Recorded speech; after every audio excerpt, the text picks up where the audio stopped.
In today's world, where diversity and inclusion are celebrated and should be celebrated more than ever, it's disheartening to acknowledge that ethnic harassment still affects individuals in this nation and in communities around us. Over the course of the past week, Haiti and its citizens, near and abroad, have been on the receiving end of bigoted, hate-filled, misguided, outright degrading remarks.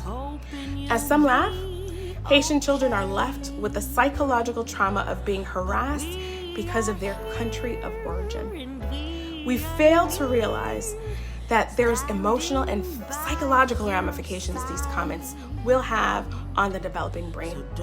Children who are bullied experience both short-term and long-term effects. Some struggle at school, they struggle academically, they become insecure, they experience headaches, they struggle with sleep, struggle with anxiety and depression.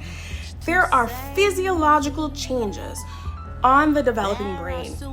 In plain language, these words cut deep. According to the National Bullying Prevention Center, 1 out of every 5 students report being bullied at school.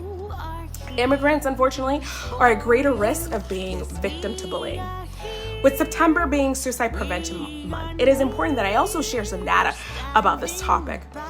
According to the CDC, suicide is the 3rd leading cause of death in young people. About 4,400 young people die by suicide each year. Children who are victims to bullying are oftentimes 2 to 9 times greater risk of dying by suicide or contemplating the thought of suicide. Ethnic harassment is bullying. The memes, the water cooler conversations, the accusations of Haitians eating people's pets. This is ethnic harassment. Ethnic harassment can lead to psychological stressors, especially in children. I'm Dr. Tamir Piasa. I'm an associate professor and I teach clinical psychology doctoral students. I'm a researcher, I'm an author, I'm a clinician, and most importantly, I am a mom to 2 beautiful, world-changing Haitian children. In this brief video, I share 4 talking points for supporting Haitian children. The reality is that we all need to play our part in addressing and preventing ethnic harassment, whether it's someone that you provide support to Haitian children, you witness it firsthand, or you want to be part of the solution. This is an essential conversation about building empathy, fostering respect, creating environments where everyone feels valued. So without further ado, number 1, provide affection and reassurance. Children, especially ethnically diverse children, are often on the receiving end of bullying. Providing parental affection, so words of support, that you love them, give them a hug, and reassure them that they are going to be okay. It's one of the best ways to protect them against lasting effects of traumatic events. Number 2, discuss the traumatic event. Spend time explaining the recent events, maybe the protests that are happening in your area, what you and your community will do and are doing to stand up against acts of violence and hate towards others. Sympathetically and empathetically talk about the event and their experience. Ask them how they feel. Check in on how they're coping at school and in the community. Listen to what they have to say. Number 3, tell them a story. Stories engage and invite children to participate in a relationship with you, the storyteller, in a manner that can safely allow you to communicate information, life lessons, values through metaphors.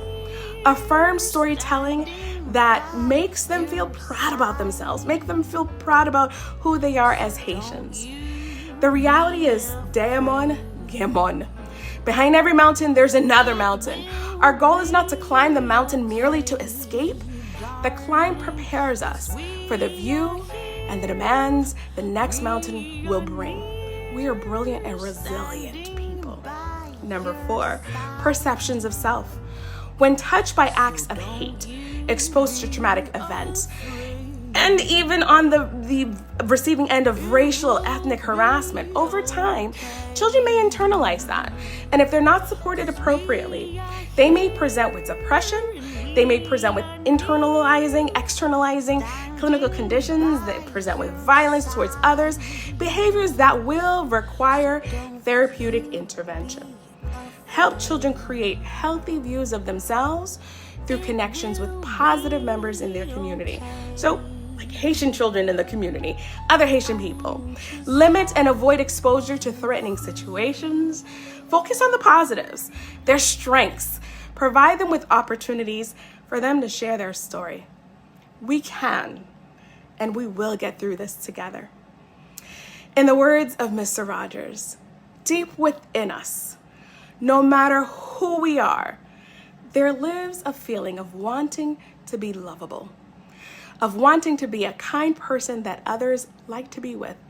And the greatest thing we can do is to let people know that they are loved and capable of loving. So be kind.